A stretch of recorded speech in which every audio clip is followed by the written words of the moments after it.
വീണ്ടും വീണ്ടും ഞാനീ പോകുന്നത് 160 രൂപേൻ്റെ സാധനങ്ങൾ വാങ്ങാനാണ് കേട്ടോ.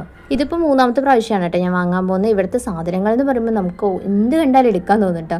അപ്പോൾ ഇപ്രാവശ്യം പോയപ്പോഴും കുറേ ഐറ്റംസ് പുതിയതുണ്ടായിരുന്നു, കഴിഞ്ഞ തവണ പോയപ്പോഴും കുറേ ഐറ്റംസ് പുതിയതുണ്ടായിരുന്നു കേട്ടോ. അപ്പോൾ ഞാൻ ആദ്യം വരുമ്പോൾ അത്ര ഇല്ലെങ്കിലും അതിൽ കൂടുതൽ സാധനങ്ങളാണ് പിന്നെ 2 പ്രാവശ്യം വന്നപ്പോൾ ഞാൻ കണ്ടത്. അപ്പോൾ എല്ലാം നമുക്ക് വാങ്ങാൻ തോന്നും, പക്ഷേ അത്യാവശ്യം കുറച്ച് സാധനങ്ങൾ വാങ്ങാനാണ് കേട്ടോ ഞാൻ വന്നിട്ടുണ്ടായിരുന്നത്. ഇത്തവണ വരുമ്പോൾ ഞാൻ കുട്ടികളെയും കൂട്ടിയിട്ടുണ്ടായിരുന്നു കേട്ടോ. കുറേ അധികം കളിപ്പാട്ടങ്ങളൊക്കെ ഉണ്ടായിരുന്നു. ഹാൻഡ് ബാഗ് വാങ്ങാനായിട്ടായിരുന്നു കേട്ടോ ഞാൻ മെയിനായിട്ട് വന്നിട്ടുണ്ടായിരുന്നത്. ഒരു ഫോണും അതുപോലെ അത്യാവശ്യം എന്തെങ്കിലുമൊക്കെ സാധനങ്ങൾ ഇടാൻ വേണ്ടിയിട്ട്.